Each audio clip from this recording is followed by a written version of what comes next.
Hello everybody, this is Chintu भैया और आप सभी को स्वागत करता हूं टॉपर एक्स में। तो जैसे कि आपको पता होना चाहिए कि हमने दो चैप्टर ख़त्म कर दिया। पहला चैप्टर रियल नंबर, दूसरा चैप्टर पॉलिनोमियल। और आज लेक्चर नंबर सेकंड लेक्चर हम ले रहे हैं linear equation in two variable का। तो आप सभी से अनुरोध है कि सबसे पहले आप रियल नंबर पॉलिनोमियल को ख़त्म करके उसके बाद linear equation in two variable पाए, ताकि और बेहतर तरीके से समझ में आए। क्योंकि हर एक चैप्टर एक दूसरे से लिंक होता है, तभी आपको बेहतरीन तरीके से समझ आएगा। और समझने का मतलब यही है कि अगर आपने सारा कॉन्सेप्ट समझ लिया, मतलब आपका बोर्ड में 95% आना पक्का है। अगर मैंने ये सारा लेक्चर आपको पढ़ाता हूँ और आप सारे लेक्चर को पढ़ के और उस पर बहुत सारे क्वेश्चन करके अगर एग्ज़ाम में जाते हो, तो 110% कह रहा हूँ, आपको 95% लाने से कोई रोक ही नहीं सकता। तो चलिए आज के इस लेक्चर को स्टार्ट करते हैं। आज के इस लेक्चर में हम पढ़ेंगे लीनियर इक्वेशन इनटू वेरिएबल का लेक्चर नंबर सेकंड है, और इसमें पढ़ने वाले हैं कंसिस्टेंट सॉल्यूशन और इनकंसिस्टेंट सॉल्यूशन होता क्या है। चलिए स्टार्ट करते हैं। तो सबसे पहले मैं ये बात करता हूँ कि ओवरव्यू दूँ, तो ओवरव्यू क्या दूँ।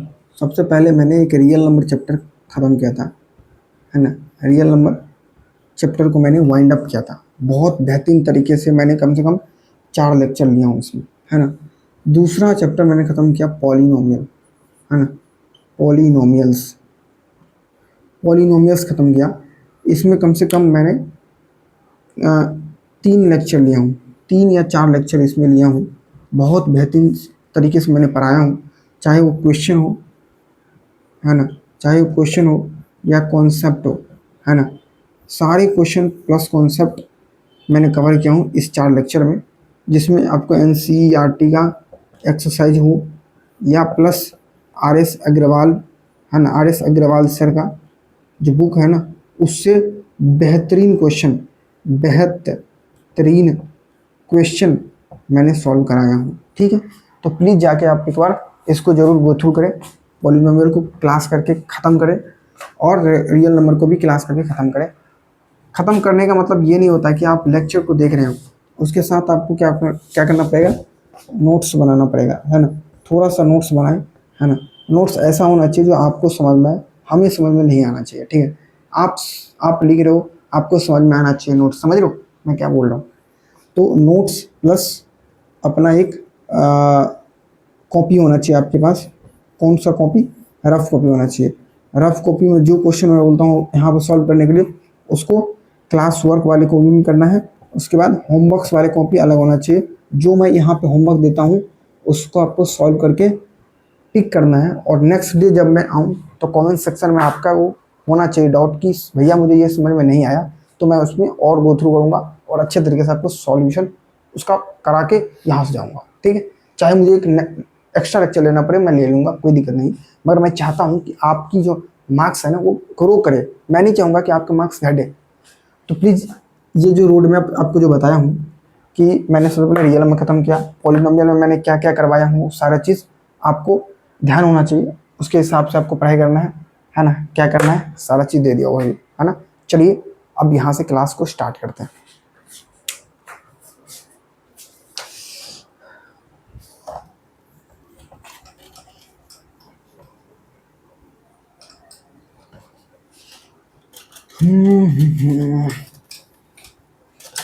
चलिए आज हम पढ़ेंगे, है ना, आज हम पढ़ेंगे कंसिस्टेंट सॉल्यूशन। कंसिस्टेंट सॉल्यूशन क्या होता है, उसके बाद पढ़ेंगे इनकंसिस्टेंट सॉल्यूशन, है ना। तो सबसे पहले हम ये जानते हैं कि होता क्या है ना। ठीक है, बहुत बेहतरीन तरीके से जानेंगे कि एन एन है ना, एन इक्वेशंस, एंड ये भी कह सकते हैं कि two linear equations in two unknowns, है ना। आप टू लीनियर या टू इक्वेशन लिख सकते हो, या टू लीनियर इक्वेशन, है ना, two linear equations in two unknown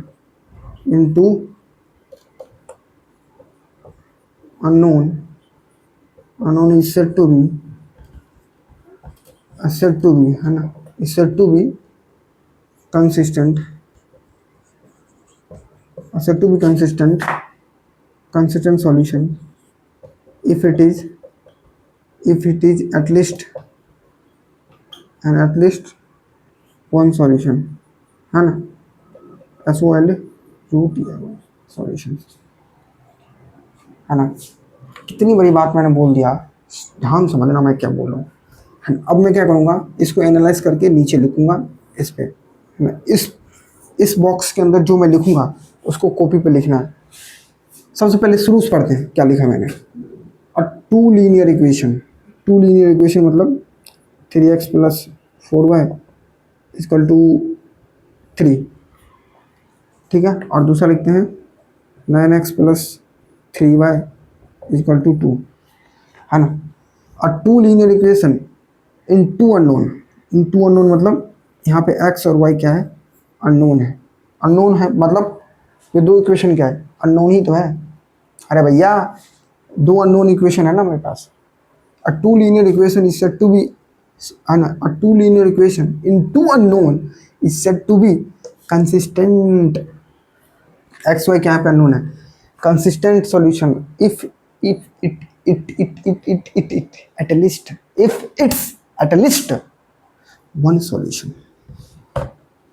मतलब वन सॉल्यूशन का मतलब क्या हो गया कि कम से कम एक सॉल्यूशन मिल जाए तो मैं इसे क्या कहूँ, कंसिस्टेंट कह दूँगा।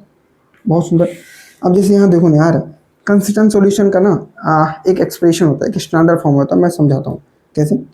कि A1/A2 is not equal to B1/B2 है ना। ये बहुत बेहतरीन एक्सप्रेशन है जो आपको क्वेश्चन में बहुत हेल्प करेगा सॉल्व करने में। मैंने क्या बोला, अगर ये हो जाएगा ना A1/A2 अगर B1/B2 के इक्वल नहीं होगा तो इसका मतलब क्या है, ये कंसिस्टेंट सॉल्यूशन, कंसिस्टेंट सॉल्यूशन से समझ लो।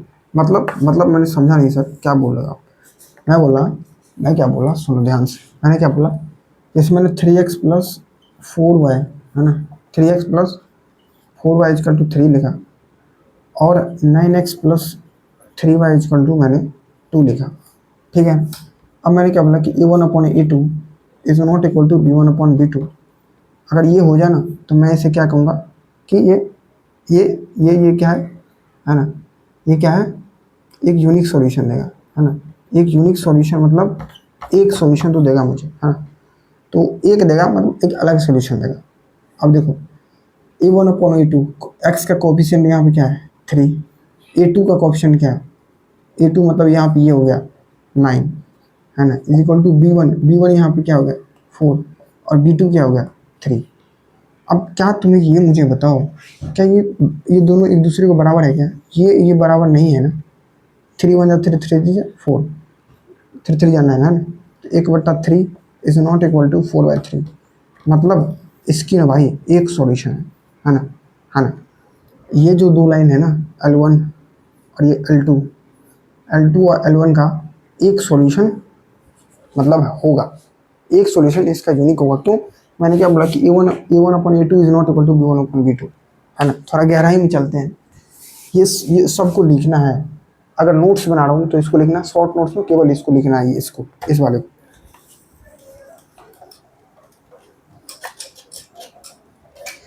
चलिए हम थोड़ी सी और गहराई में बात करते हैं, तब समझ में आएगा क्या होता है, ठीक है। टेंशन नहीं लेना है, बहुत ईजी चीज़ है प्रोसेस है, बस समझने का एक खेला होता कि कौन जल्दी समझ सकता है। मैंने बोला कि यूनिक सॉल्यूशन है ना। यूनिक सॉल्यूशन क्या होता है कि ये देखो ध्यान से, ग्राफ मैंने बनाया ठीक है ना, इसमें कोई ये L1 लाइन है और कोई ये L2 लाइन है ना, कोई ये L2 लाइन है, L1 L2 ये दोनों क्या गया एक जगह इंटरसेक्ट कर दिया है ना। अब मान लो कोई P पॉइंट है ना, ये x, y बोल दो या अल्फा इंटू बीटा बोल दो, कुछ भी बोल दो, तुम पे डिपेंड करता है। कोई x, y कोई एक सॉल्यूशन है इस दोनों लाइन का, कोई पॉइंट है जिस दोनों लाइन एक जगह एक पॉइंट है जो दोनों लाइन एक जगह इंटरसेक्ट हो रहा है। तो ये इंटरसेक्टिंग लाइन, ये दोनों लाइन जो उनके एक इंटरसेक्टिंग लाइन है, मतलब अगर इंटरसेक्ट करता है तो वो क्या करेगा, एक यूनिक सॉल्यूशन देगा, यूनिक सॉल्यूशन देगा। मतलब सर आपने यहाँ से ये कैसे निकाल दिया? मैंने क्या बोला कि L1 L2 क्या इंटरसेक्ट कर रहा है। अगर L1 L2 इंटरसेक्ट कर रहा है मतलब वो एक सॉल्यूशन देगा, वो सॉल्यूशन क्या होगा, एक यूनिक सॉल्यूशन होगा। बहुत सुंदर। मतलब आप ये बोलो कि A1/A2 is B1/B2 is not, मतलब A1/A2 is not equal to B1/B2, मतलब कि A1x plus B1y is equal to C1 है ना। सिमिलरली उसके बाद A2 है ना, A2x plus B2y is equal to C2। मतलब सर आप क्या बोल रहे हो कि ये देखो ना, ये दोनों अगर ये और ये B1/B2 इक्वल नहीं होना चाहिए। अगर इक्वल हो जाएगा प्रॉब्लम हो जाएगा सर, इक्वल नहीं होना चाहिए, है कि नहीं। चलिए अब थोड़ा सा ना और बात में गहराई बात करेंगे, है ना। उससे पहले इनकंसिस्टेंट लाइन थोड़ा देख लेते हैं, है ना। चलो कंसिस्टेंट से पहले ना एक और लाइन थोड़ा समझना है मेरे को कि पैरेलल लाइन है ना, पैरेलल लाइन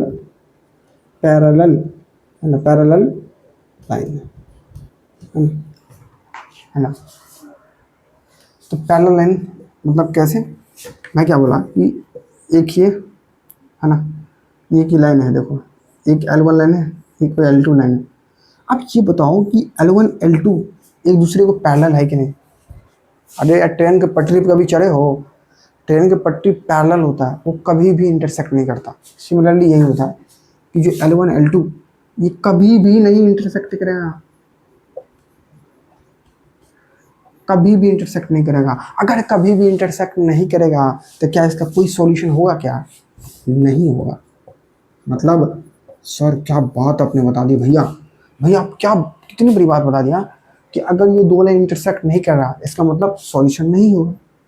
मतलब आप ये बता रहे हो कि जो A1x plus B2y plus equal to C1 है ना, फिर A2x plus B2y equal to C2, मतलब A1/A2 A1/A2 upon B1/B2 and equal to C1/C2।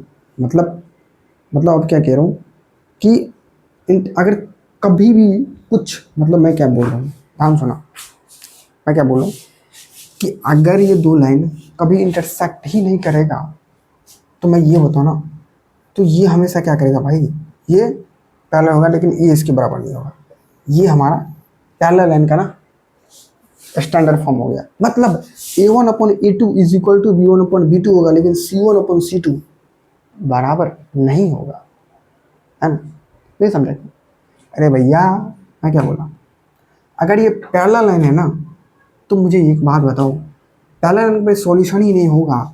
ये इनकंसिस्टेंट सॉल्यूशन की बात कर रहा हूँ, इनकंसिस्टेंट सॉल्यूशन की बात कर रहा हूँ कि अगर कोई दो पैरेलल लाइन है L1 L2 ये कभी इंटरसेक्ट ही नहीं करेगा, इसका मतलब इनकंसिस्टेंट सॉल्यूशन होगा, मतलब नो सॉल्यूशन होगा, है ना, कोई सॉल्यूशन होगा ही नहीं। समझ रहे हो? तो एकमात्र था इनकंसिस्टेंट सॉल्यूशन का वो पैरेलल लाइन है ना। चलिए और एक बार अब चलते हैं एक और लाइन है कोइंसिडेंस लाइन, है ना। तो यहाँ पे तो नो सॉल्यूशन होगा, पैरेलल लाइन में पता चल गया ना, है ना। अब थोड़ा सा एक और लाइन है तीसरा कि कोइंसिडेंट है ना,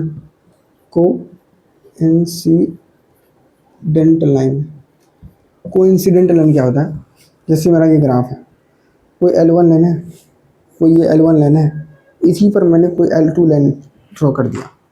मतलब कोई L1 लाइन है, इसी पर मैंने कोई L2 लाइन ड्रॉ कर दिया। समझ रहे हो? दो लाइन एक दूसरे का कोइंसिडेंस है, दो लाइन एक दूसरे को कोइंसिडेंस है।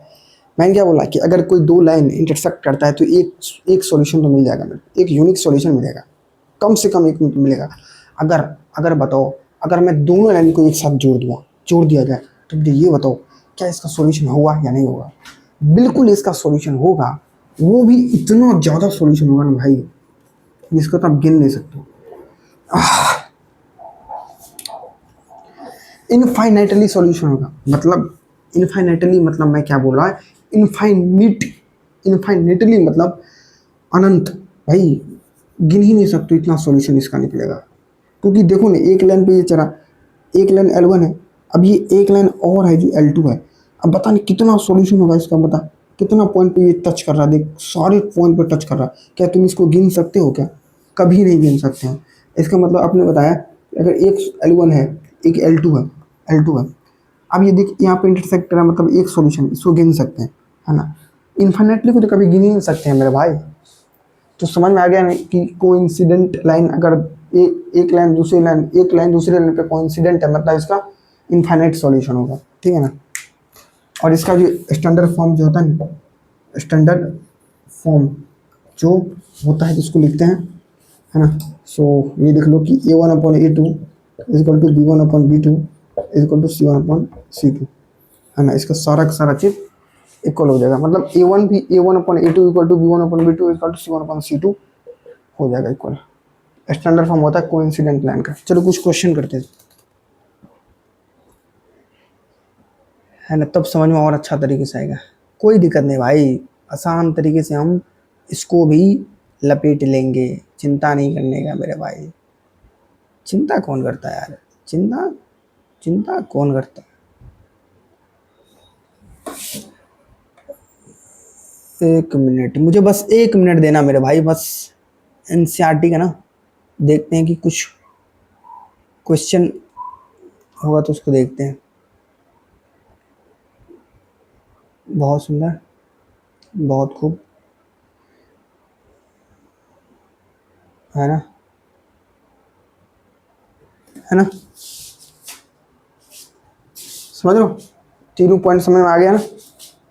एक चार्ट बना दूंगा, यहाँ पे एक चार्ट बनाता हूँ, फिर आपको और अच्छे तरीके से समझ में आएगा,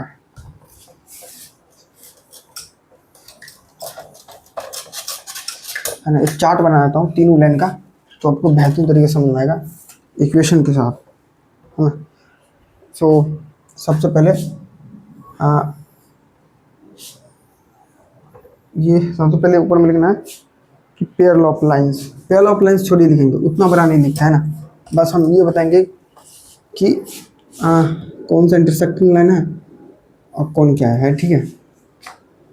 तो ये लाइंस के बारे में थोड़ा बात करेंगे इस पर, 1 2 3, तीन ही चीज़ बताऊंगा, हाँ। कितना सॉल्यूशन होगा, है ये, और ये नंबर ऑफ सॉल्यूशन, और ये स्टैंडर्ड फॉर्म, है ना। ये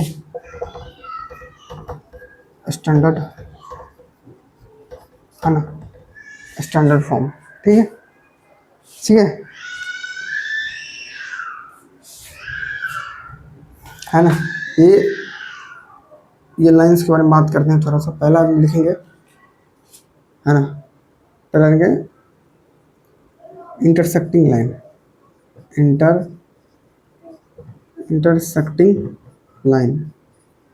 फिर दूसरी बात करेंगे कोइंसिडेंट लाइन, कोइंसिडेंट लाइन। तीसरी बात करेंगे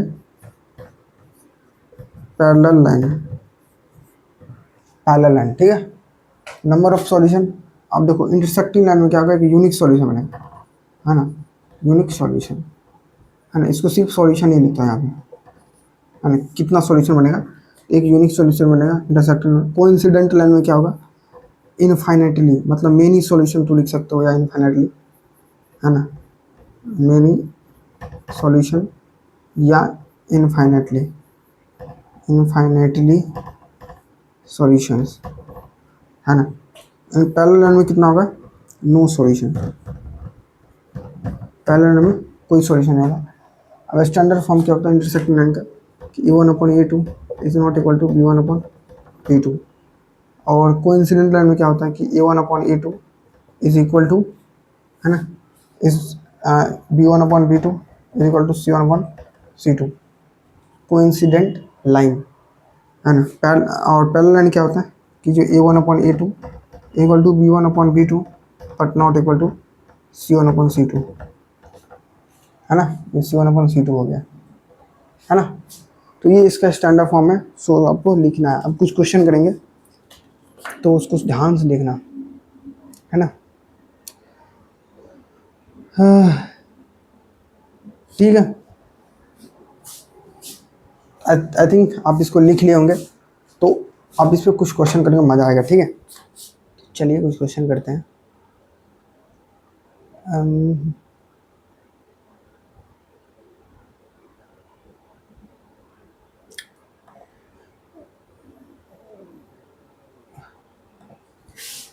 सो intersecting line, coincident line, parallel line, ये तीनों जब मैंने आपको बताया ना, तो अब बहुत लोग पूछेंगे कि भैया ये मुझे बताओ इंटरसेक्टिंग लाइन कहाँ से है, कोइंसिडेंट लाइन कहाँ से आया, पैरेलल लाइन कहाँ से आया। भाई ये सब ना ग्राफिकल रिप्रेजेंटेशन से आया है ना। ये जो ग्राफिकल रिप्रेजेंट जब करोगे ना, ग्राफिकल रिप्रेजेंटेशन, ग्राफिकल रिप्रेजेंटेशन और अच्छा तरीके से लिखता है यार, ठीक है। ग्राफ, जब आप ग्राफ ड्रॉ करोगे ना, ग्राफ रिप्रेजेंटेशन,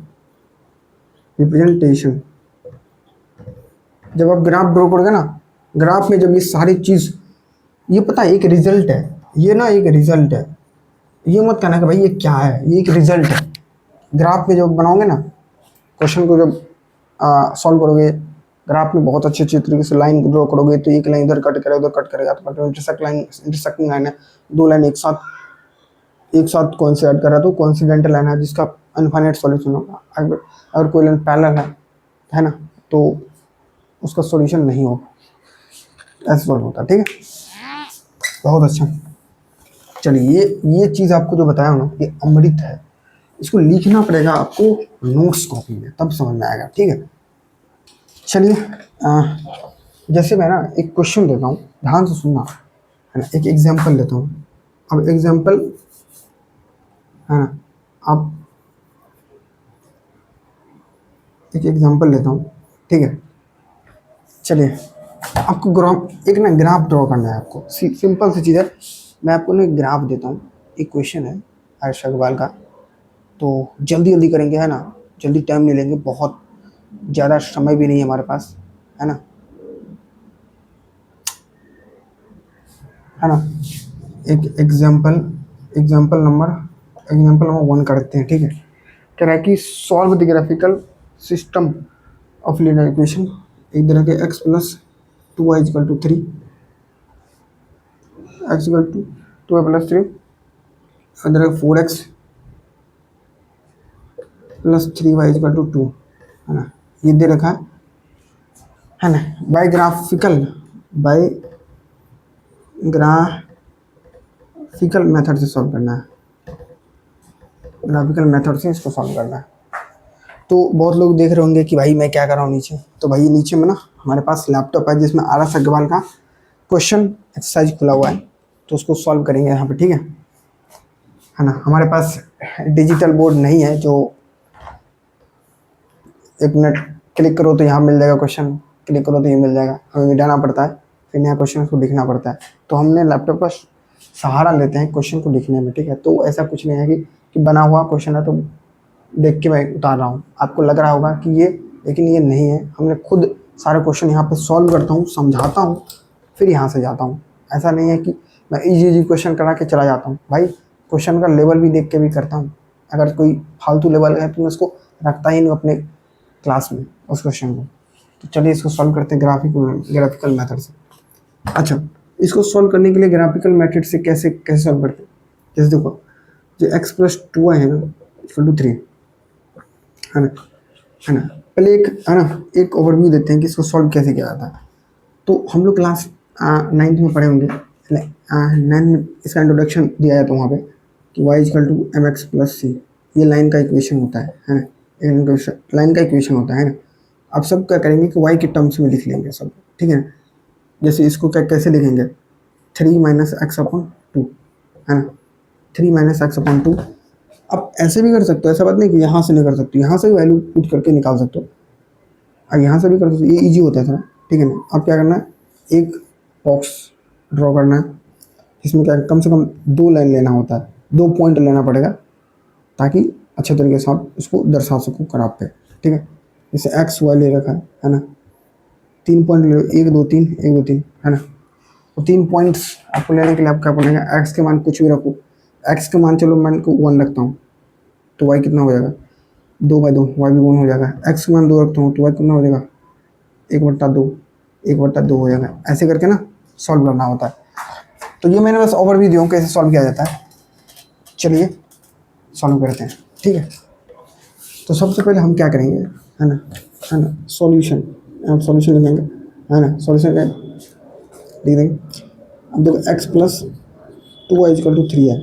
अब y को एक साइड करना और सबको एक साथ करना, 3 माइनस एक्स अपॉन 2, है ना। अब y की वैल्यू तो मुझे ये आ गया, बहुत सुनो, है ना। अब एक बॉक्स बड़ा सा बनाएंगे, ठीक है।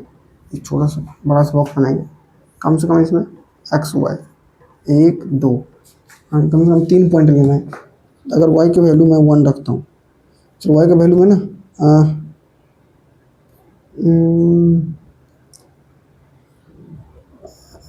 1 रखता हूँ। अगर y का वैल्यू 1 रखता हूँ तो y का वैल्यू 1 रहेगा, 3 माइनस 1/2, एक्स का वैल्यू 1 2, एक्स का वैल्यू 1 हो जाएगा। अब y का वैल्यू कितना हो जाएगा, -1 रखता हूँ, y का वैल्यू -1 रखता हूँ तो +2, तो y का वैल्यू 2 हो जाएगा। और y का वैल्यू, अरे यार y का वैल्यू मैंने -1 रखा था और x की वैल्यू, एक मिनट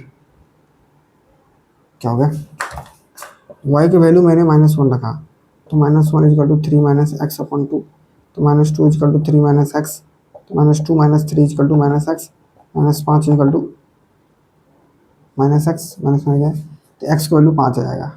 y की वैल्यू 1 रखने पे एक्स की वैल्यू 5 आ जाएगा। उसी प्रकार अब क्या करो, y का वैल्यू y का वैल्यू 2 रख दो, y का वैल्यू -1 रखा था ना, y का वैल्यू अब 2 रख दो, ऐसे 1 रखते हैं y का वैल्यू, तो y का वैल्यू 1 रखते हैं तो 2 इक्वल टू 3 माइनस एक्स, तो 2 minus 3 equal to minus X, तो -1 इक्वल टू माइनस एक्स, हाँ ये हुआ ना यार, 2 माइनस 3, है ना, 2 माइनस 3 तो माइनस एक्स का वैल्यू 1 हो जाएगा और वाई का वैल्यू 1 रखते हैं। अरे सही है ना, 1 2 2 माइनस 3, हाँ सही है। अच्छा अब देखो एक्स का वैल्यू भी 1 हो गया।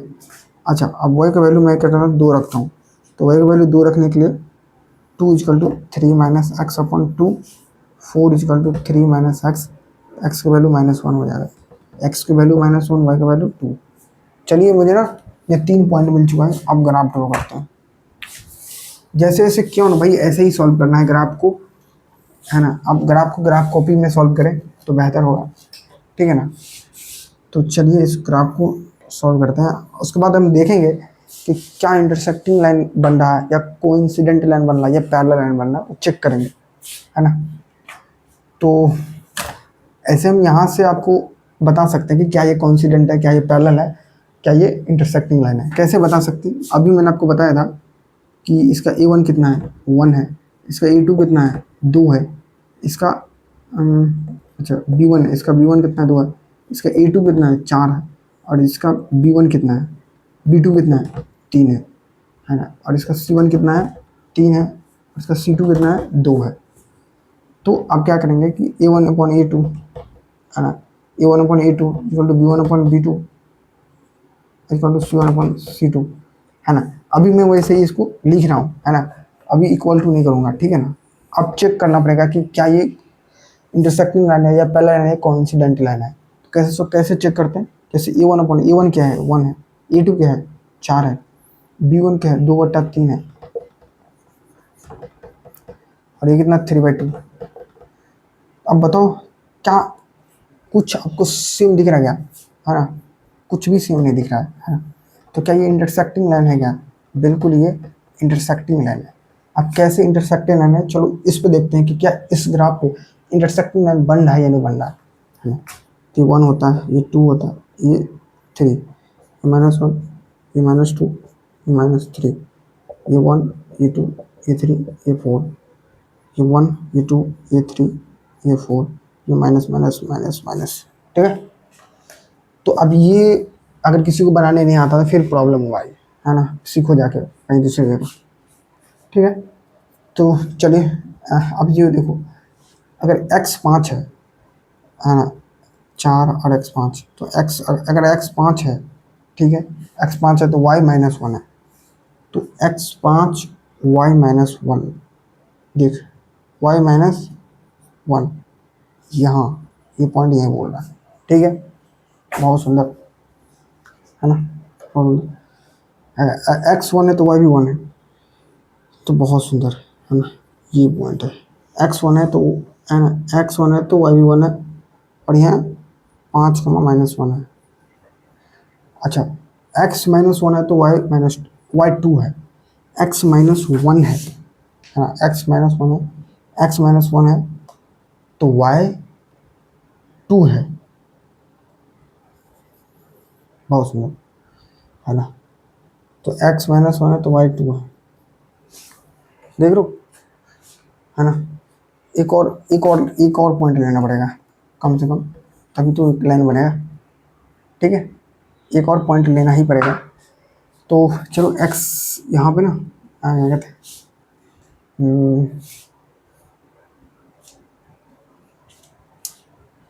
नहीं नहीं, ठीक है ठीक है ठीक है ठीक है ठीक है, कोई नहीं, मुझे ना भाई दो दो पॉइंट लेना था। चलो मैं ये पॉइंट नहीं लेता हूँ, मान चलो मैं ये लेता ही नहीं, है ना। अब एक लाइन तो मेरे को ये बन चुका है, एक लाइन तेरे को ये बन चुका है, ठीक है ना। एक लाइन मेरे को ये बन गया L1, L1, L1 मतलब ये लाइन बन गया। अब इसका भी तो लिखना पड़ेगा, तो इसके लिए क्या करेंगे, y को इधर कर लेंगे 2 माइनस 4x अपॉन 3। अच्छा, y को मैं अगर 1 रखता हूँ, तो y का अगर 1 रखता हूँ तो ये हो जाएगा 3 इजकल टू 2 माइनस 4x। अब मैं फास्ट कर रहा हूँ, ठीक है ना। अब इसको सिमिलरली, अब कोई जैसे अब इसको निकालो ना पॉइंट यहाँ पे, सिमिलर उसी तरह का ऐसे बॉक्स बनाएंगे, पॉइंट निकालते जाएंगे। अब मुझे ग्राफ ड्रॉ करना है तो मैं फास्ट कर रहा हूँ, ठीक है। तो 3 में से ये हो जाएगा 3 minus 2 equal to minus 4x, तो हो जाएगा 1 equal to minus 4x, x equal to minus 1/4, तो x क्या हो गया माइनस 1/4। बहुत सुंदर। अगर y इक्वल टू माइनस 1 रखता हूँ, तो y का माइनस 1 रखता हूँ, तो minus 3 equal to 2 minus 4x, minus 3 minus 2 minus 5, minus 5 minus 5 और माइनस 4 इक्वल टू x, तो x को 5/4 आ गया, ठीक है। बहुत सुंदर, एंड x 5/4 हो गया। तो हाँ, चलिए आप ड्रॉ करते हैं। अच्छा अच्छा, x कितना हो गया, x मुझे को -1/4 आ गया, तो -1/4, तो -1/4, ये देखना ये जीरो से है ना। अब यहाँ देखो -1/4 कितना हो जाएगा यार, अगर ये जीरो है, 0.1 0 पॉइंट समथिंग हो जाएगा। 1/4 क्या होता है, 0.25, और ये होता है ना 0.25, कम से कम यहाँ होना चाहिए ये पॉइंट, वो भी माइनस में, तो कम से कम यहाँ होना चाहिए। बहुत सुंदर है ना, ये 0. अच्छा, एक्स वाई क्या है, -1 है, तो वाई -1 है, तो ये मैं मान कर रहा हूँ कि यहाँ आ गया पॉइंट। बहुत सुंदर है ना। अब दूसरी मैंने क्या रखा था कि अब दूसरा मैंने क्या रखा था कि वाई को -1 रखा था, तो वाई का अगर -1 रखा था तो एक्स क्या निकल गया था 5/4, तो वाई को -1 रखा था, वाई को मैंने एक्स एक्स के अंदर 5/4, तो 5/4 मतलब 5/4 मतलब अगर मैं 10/10 करता हूँ तो 50 है, 1 पॉइंट समथिंग कुछ आ रहा, एक से ज़्यादा कुछ होगा, तो 5/4 1/4 एक से ज़्यादा है, तो वाई को -1 लगा, तो वाई -1 1/4 है ना, कम से कम ये आ रहा है ना, है ना। एक पॉइंट तो ठीक है, ये आ रहा है, एक पॉइंट ये आ रहा है ना, दोनों पॉइंट समथिंग कुछ ही आ रहा है। अच्छा चलो, मैंने इसको ड्रॉ कर दिया, बना दिया, है ना, मैं बना दिया। कैसे बनाया, एक लाइन ये मिला, एक L1, एक L2 ये हो गया, अरे भैया ये लाइन तो पूरा जाएगा ना, इनफाइनाइट है नहीं ये लाइन, ये कभी एंड, ये तो एंड ही नहीं हो सकता कहीं। तो ये दोनों देखो, ये दोनों कहाँ, ये दोनों कहाँ इंटरसेक्ट किया, इस पॉइंट में इंटरसेक्ट किया है ना। मतलब इस पॉइंट में इंटरसेक्ट करना, मतलब एक सॉल्यूशन एक्स का यहाँ है और एक्स वाई का इधर है ना। इस पॉइंट पे वो क्या हुआ, इंटरसेक्ट कर गया। मतलब ये इंटरसेक्टिंग लाइन है, मतलब इसका सॉल्यूशन यूनिक है और एक पॉइंट आ गया है ना, है ना। तो बहुत सुंदर, बहुत खूब, है ना। चलिए, आशा करते हैं कि आपको ये बात समझ में आया होगा, ठीक है। अगर ये समझ में आया तो please like share and subscribe and follow कर देना। कल एक नया क्वेश्चन करेंगे, नया क्वेश्चन करेंगे कंसिस्टेंट और इनकंसिस्टेंट लाइन पे, है ना। आज के लिए इतना ही रखते हैं, like share and subscribe and follow कर देना। बाय, हरे कृष्णा एवरीबॉडी।